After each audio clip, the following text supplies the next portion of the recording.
అమ్మకానికో అమ్మ కావాలి. తాను తిన్న ఇడ్లీ పొట్లం కాగితాలను ఉండలా చుట్టబోతున్న ముక్తాంబ కళ్ళజోడును సవరించి చూసుకుని ఆ ప్రకటన ఉన్న వార్తాపత్రిక కాగితాన్ని మాత్రం తీసి తన పక్క మీద పెట్టి మిగతా చెత్తను డస్ట్బిన్లో పడేసి వాష్ బేషన్లో చెయ్యి కడుక్కుంది. తీరికగా వచ్చి తన మంచం మీద కూర్చొని మొత్తం ప్రకటన చదివింది. మేమిద్దరం ఉద్యోగస్తులం. మాకు పెద్ద దిక్కుగా ఉంటూ మేము లేని సమయంలో మా ఇంటిని పర్యవేక్షిస్తూ ఉండే ఒక అమ్మ కావాలి. ఎవరికైనా తమ తల్లిని పోషించటం భారమైతే ఆ అమ్మను మాకు అమ్మవలసిందిగా కోరుతున్నాము. అయితే ఈ విషయంలో ఆ అమ్మ పరిపూర్ణ అంగీకారంతో మాత్రమే ఆమెను మా కుటుంబంలో చేర్చుకుంటామని, భవిష్యత్తులో ఎటువంటి గొడవలు రాకుండా లాయరు గారి ద్వారా మాత్రమే ఆమెను స్వీకరించగలమని తెలియపరుచుచున్నాము. ఈ నియమాలకు అంగీకరించిన వారు ఈ దిగువ సెల్ఫోన్ నంబర్స్కు సంప్రదించవలసిందిగా తెలియజేయడమైనది అన్న వాక్యాల కింద సెల్ఫోన్ నంబర్సు ఇవ్వబడ్డాయి. ఏమిటి వదినా అంత దీర్ఘంగా చదువుతున్నావు? అడిగింది పక్క మంచం మీద అప్పుడే నడుం వాల్చిన తాయారమ్మ. ముక్తాంబ ఆ ప్రకటన చదివి వినిపించి, ఎంత విడ్డూరంగా ఉందో చూడు వదినా, ఈవేళ చదువులు సమాజాన్ని ఎలా మార్చేశాయో చూసావా? నిన్నటి వరకు పిల్లలు లేని దంపతులు గర్భాలు అద్దెకు తీసుకొని ఖర్చంతా వాళ్ళే భరించుకొని పిల్లలని తీసుకెళ్లటమే చూశాను. ఈవేళ నవమాసాలు మోసి నానా బాధలు పడి పిల్లలను కని పెంచి పెద్ద చేసి వాళ్ళ కాళ్ళ మీద వాళ్ళు నిలబడేలా చేసే అమ్మ కూడా అంగడి సరుకైపోయింది. ఇలా అమ్మని అమ్ముకునే వాళ్ళు కొనుక్కునే వాళ్ళు కూడా ఉంటారన్నమాట లోకంలో అంది ముక్తాంబ. పోనీలే వదినా, మనకెందుకు? మన పిల్లలు మనల్ని అమ్ముకోకుండా ఇంకా ఇక్కడ బతకనిస్తున్నారు. అందుకు సంతోషించు. అనవసరమైన ఆలోచనలు మానేసి పడుకో. ఈ వయసులో మనం విశ్రాంతి తీసుకుంటూ కృష్ణారామ అనుకోగలిగితే చాలు. నాకు నిద్ర వస్తుంది. పడుకుంటున్నా, లైటు తీసేయి. అదుంటే నాకు నిద్ర పట్టి చావదు అని అటు తిరిగి పడుకుంది. ముక్తాంబ లైటు తీసేసి మంచం మీద వాలింది. తెలుగు పండితురాలిగా జిల్లా పరిషత్ ఉన్నత పాఠశాలలో పనిచేసి రిటైర్ అయిన తాను అటు నడి వయసులో భర్తను పోగొట్టుకొని ఇటు బిడ్డలు లేక తమ్ముడి కూతురిని పెంచి పెద్ద చేసి చదువు చెప్పించి పెళ్లి చేస్తే అల్లుడితో కలిసి తనకు సరైన తిండి పెట్టక తన ఉద్యోగ విరమణ అనంతరము వచ్చిన లక్షలన్నీ తీసేసుకొని తనను హత్య చేయడానికి పథకం రచించినట్టు తెలియగానే తానే ఆధారాలతో సహా పోలీసులను ఆశ్రయించినప్పుడు వాళ్ళు తనని ఈ వృద్ధాశ్రమంలో చేర్పించి అప్పుడప్పుడు పర్యవేక్షించటం వలన ఇప్పుడు ప్రశాంతంగా బతుకుతుంది. వాళ్ళు అప్పుడప్పుడు వచ్చి అమ్మా బాగున్నారా అని పలకరించినప్పుడు తన హృదయం మాతృప్రేమతో పొంగిపోతుంది. మీరే లేకుంటే ఈ అమ్మే ఉండేది కాదు బాబు అని తను సమాధానమిచ్చేది. భార్య అనే జీవిత భాగస్వామి రాగానే ఈ కుర్రాళ్ళు ఎందుకు తమ తల్లిదండ్రులను అలక్ష్యం చేస్తున్నారో అర్థం కాదు. ఆమెకి తన తల్లిదండ్రుల గురించి తెలియకపోవచ్చు, కానీ అతనికి తెలుసు కదా, వాళ్ళు తనను ఎంత కష్టపడి పెంచారో.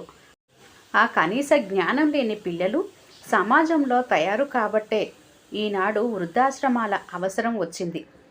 వాటి సంఖ్య రోజురోజుకి పెరుగుతుంది. పిల్లల పట్ల అవధులు లేని ప్రేమ, వాళ్ళు ఎక్కడున్నా సుఖంగా ఉండాలనుకునే ఆత్మత్యాగం తల్లిదండ్రుల వైపు నుండి కారణాలైతే తెలియని ప్రపంచాన్ని చూడాలని, తామిద్దరూ సంపాదించి అంతులేని సుఖాలు చూడాలని, తాము కోటీశ్వరుల జాబితాలో చేరాలని అత్యాశ వంటి కారణాలు పిల్లల వైపు నుండి కలగడమే ముఖ్య కారణం. అయితే బాధ్యతగా వ్యవహరించవలసిన ప్రసార మాధ్యమాలు వ్యాపార ధోరణిలో మాత్రమే కోకొల్లలుగా వస్తున్న చలనచిత్రాలు పదవిలో ఉన్నంతకాలం తన వారి కోసం మాత్రమే పాటుపడే రాజకీయ పాలన సమాజంపై తీవ్ర ప్రభావం చూపించి ఎటుపోతుందో సమాజం అన్న రీతిలో వ్యవహరించటం విచారకరం. అయినా అదేం ప్రకటన? అమ్మకానికో అమ్మ కావాలిట. ఆ అవకాశం మరుసటి రోజే తనను వెతుక్కుంటూ వస్తుందని తెలియని ముక్తాంబ దైవ ప్రార్థన చేసుకుని ప్రశాంతంగా నిద్రలోకి జారుకుంది. మరుసటి రోజు మధ్యాహ్నం భోజనం చేసి నిద్రకు ఉపక్రమిస్తుండగా వృద్ధాశ్రమ నిర్వాహకులు మాణిక్యాంబ గారు తనని రమ్మన్నారని ఆయమ్మ కబురు తెచ్చింది. మళ్ళీ పెంపుడు కూతురు అల్లుడు ఏదైనా గొడవ తీసుకువచ్చారా అనుకుంటూ ముక్తాంబ ఆఫీస్ గదిలోకి వచ్చింది. వస్తూనే మాణిక్యాంబ గారికి నమస్కరించింది. ఆమె ప్రతి నమస్కారం చేసి ముక్తాంబను కూర్చోమని కుర్చీ చూపించారు. ప్రశాంతంగా కూర్చున్న అనంతరం ముక్తాంబ ఆ గదిలో ఇంకా ఎవరెవరు ఉన్నారా అని పరిశీలించింది. అమ్మా బాగున్నారా? నేను రాజారాంని. తనను గుర్తు చేశాడు ఎస్ఐ. బాగున్నాను బాబు. మీ ఆరోగ్యం ఎలా ఉంటుంది? బాగానే ఉంది బాబు. మీ దయ వల్ల, అమ్మగారి కరుణ వల్ల అంది ముక్తాంబ మాణిక్యాంబ గారిని చూపిస్తూ. నాదేముందమ్మా, మీ నెలవారీ ఖర్చులకు ప్రతీ నెల మీ ఫింక్షన్లోంచి మీరే ఆశ్రమానికి కట్టుకుంటున్నారు. మీ మందులు మీరే కొనుక్కుంటున్నారు. మీరిక్కడ సంతోషంగా ఉంటున్నారా లేదా అన్న పర్యవేక్షణే మాది. ఇకపోతే మిమ్మల్ని వాళ్ళ కోరిక మీద ఒక మాట అడుగుదామని పిలిపించాను అన్నారామె నవ్వుతూ సుమారు 30 సంవత్సరాల లోపు యువజంటను చూపిస్తూ. వారు ముక్తాంబకు నమస్కారం చేశారు. ముక్తాంబ ప్రతి నమస్కారం చేసింది. సబ్ ఇన్స్పెక్టర్ అన్నాడు, ఈ దంపతులు 3 రోజుల క్రితం ఒక పత్రికా ప్రకటన ఇచ్చారు మేడం. అమ్మకానికో అమ్మ కావాలి అని. ఆ రోజు నుంచే వీరికి సుమారు నిన్నటి వరకు 18 మంది తమ అమ్మను అమ్ముతామని ఫోన్ చేశారట. కొందరు లక్షలు డిమాండ్ చేస్తే, కొందరు నెల నెల 20,000కు తక్కువ కాకుండా డబ్బు తమ అకౌంట్లలో జమ చెయ్యాలని అన్నారట. చుట్టాలు బంధువులు ఆమెను చూడటానికి వస్తే అనుమతించాలట. అవసరమైతే 2-3 రోజులు ఉంచుకోవాలట. ఈ లావాదేవీలన్నీ భరించలేక ఏ బాదరా బందీ లేని ఒక అమ్మ దొరికితే చాలని ఉదయం మన స్టేషన్కి వచ్చారు. నాకు మీరు గుర్తుకు వచ్చారు. మీ అమ్మాయి అల్లుడు మీ జోలికి రారు. ఒకవేళ వస్తే వెంటనే అరెస్టు చేయమని వారెంట్ ఉంది. మీకంటూ ఎవరూ లేరు. వారికి పెద్ద దిక్కు అవసరం. వారికి కులమతాలతో పని లేదు. మీరు చదువుకున్నవారు. మిమ్మల్ని సర్వ విధాలా చూసుకుంటారు. మీ ఆలనా పాలన కోసం ఒక ఆయమ్మను కూడా వారే పెడతారు. పెద్ద దిక్కుగా మీరు వాళ్ళింట్లో ఉంటే చాలు. మీరు అన్ని వివరాలు ఆ దంపతులతో మాట్లాడండి.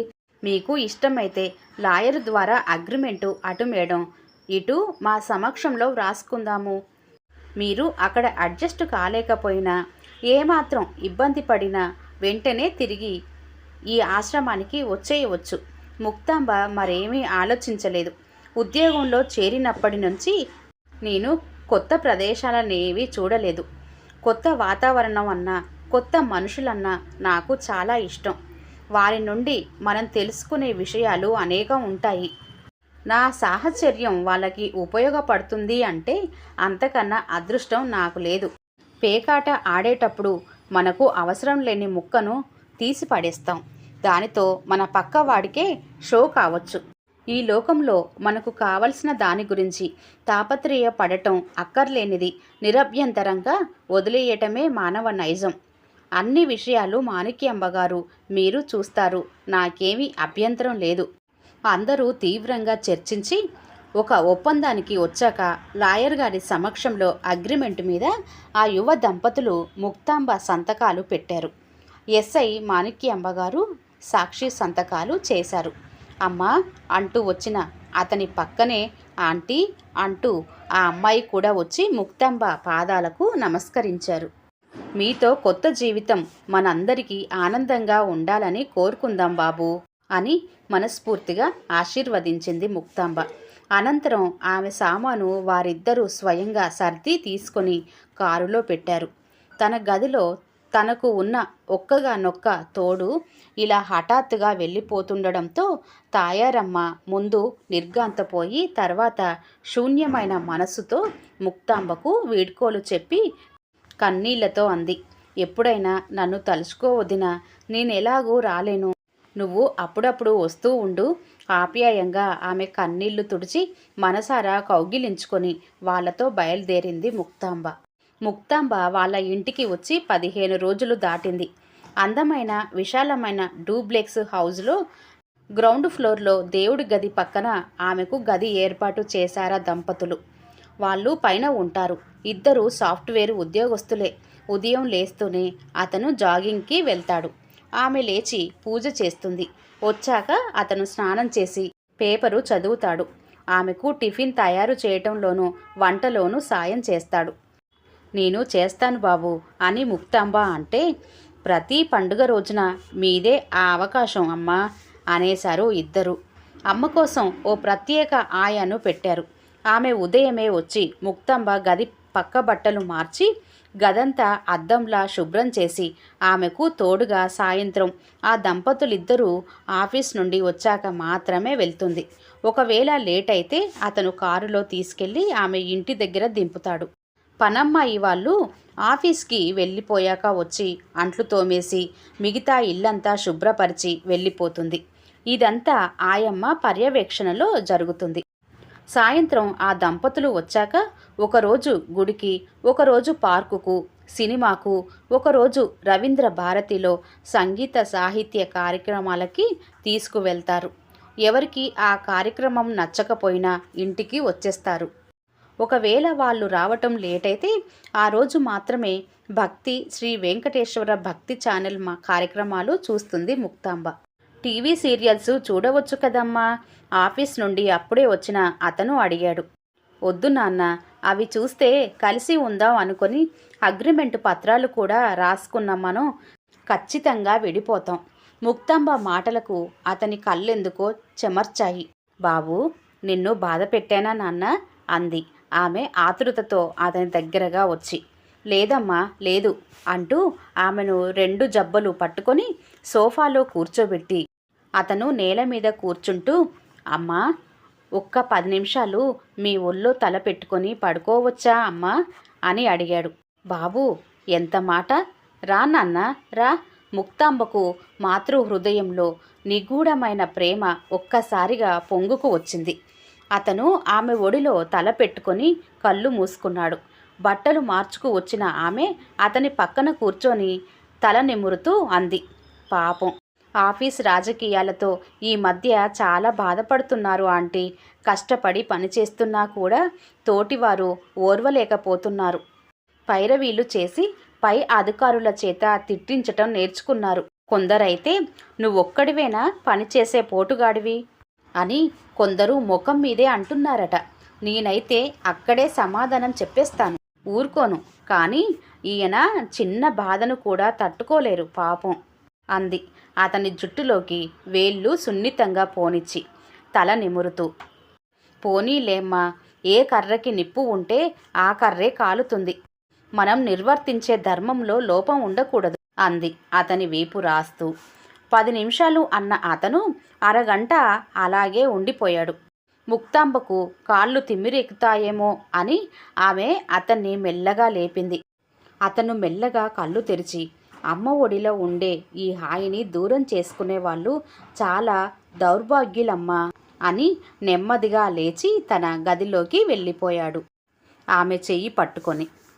ప్రతిరోజు ఉదయం సరిగ్గా 5 గంటలకు ప్రశాంత వాతావరణంలో అల్లాహో అక్బర్ అని వినిపించే మసీదులోని ఆ ప్రార్థన ముక్తాంబకు చాలా ఇష్టం.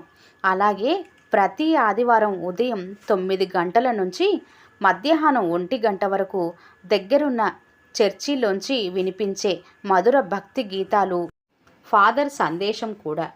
ఒకరోజు అడిగింది అతన్ని, నాన్న, రూపాలెన్నైనా భగవంతుడొక్కడే. ఒక్కసారి మసీదులో ప్రార్థనని, చర్చిలో జరిగే నమాజ్ని కల్లారా చూడాలని ఉందయ్యా. ఆ ఆదివారమే ఆ దంపతులు చర్చిలో ప్రార్థనా కార్యక్రమానికి ఆమెను తీసుకువెళ్లారు.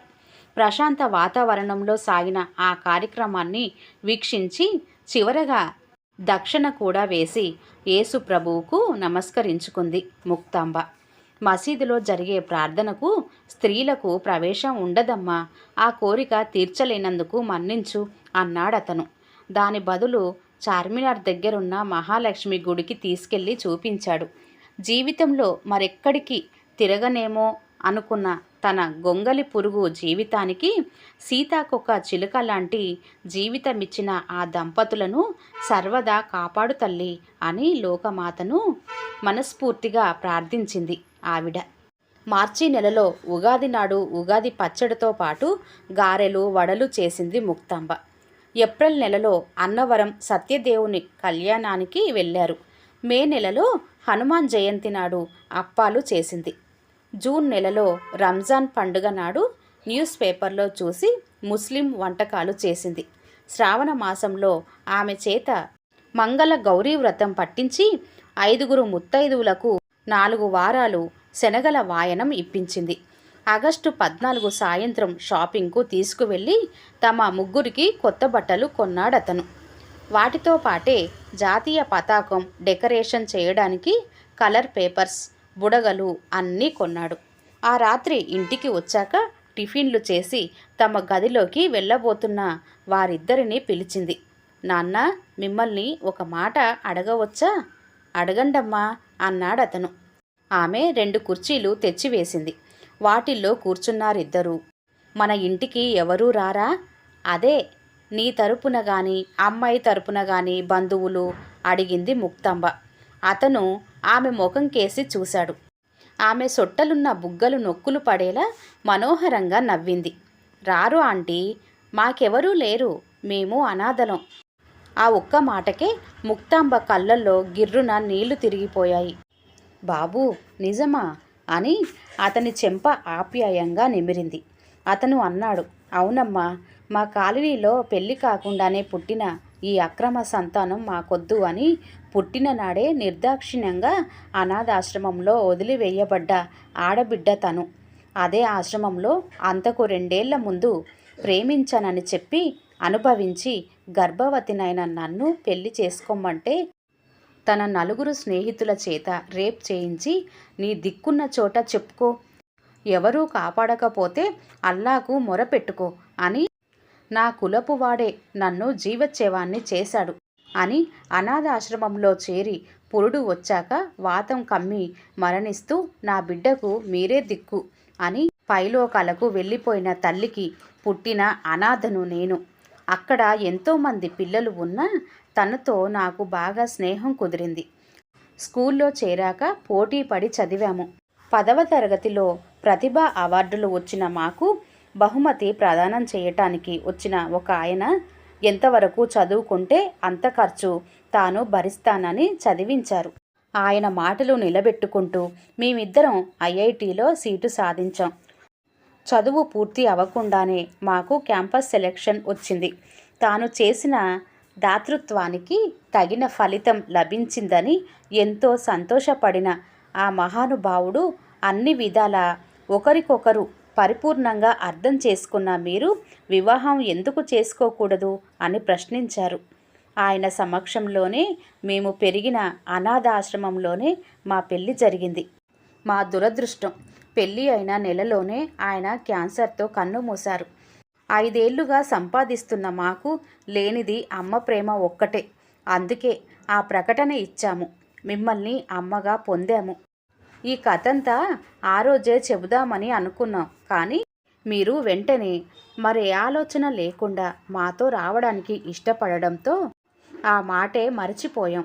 ఇదమ్మా మా కథ. మీరు ఇక్కడికి వచ్చాక మేము జీవితంలో పొందలేమనుకున్న తల్లి ప్రేమను 6 నెలలుగా పొందుతున్నామమ్మా. సంతృప్తితో ఎంతో ఆనందంగా ఉన్నామమ్మా అన్నాడతను ముక్తాంబ చేతులు పట్టుకొని.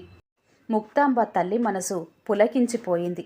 నోట మాట రాక ఆమె హృదయం మూగబోయింది.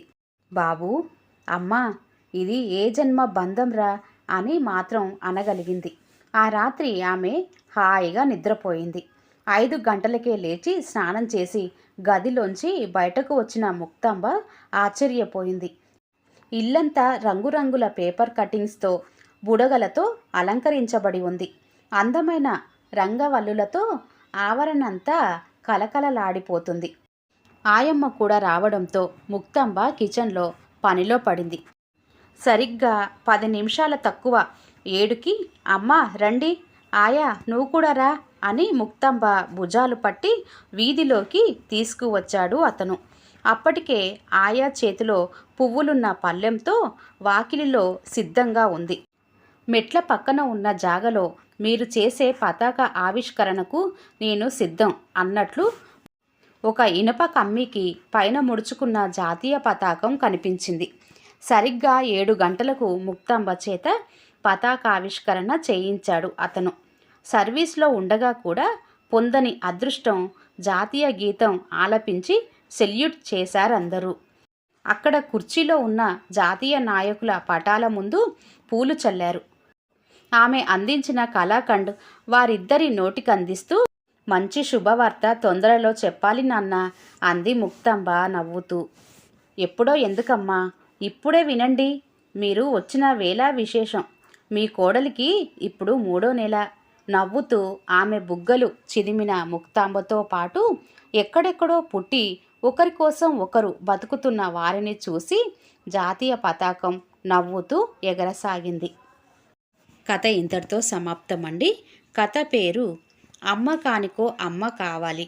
రచించిన వారు కొత్తపల్లి ఉదయబాబు గారు. కథ కనుక నచ్చినట్లయితే లైక్ చేయండి, షేర్ చేయండి. అలాగే మరిన్ని మంచి కథల కోసం ఛానల్ని సబ్స్క్రైబ్ చేసుకోండి. మరొక మంచి కథతో మళ్ళీ కలుద్దాం. అంతవరకు సెలవు. నమస్తే, ధన్యవాదములు. అలాగే కొత్త వారు కనుక మన ఛానల్ని ఫస్ట్ టైం కనుక చూస్తున్నట్లయితే దయచేసి సబ్స్క్రైబ్ చేసుకోండి. Thank you.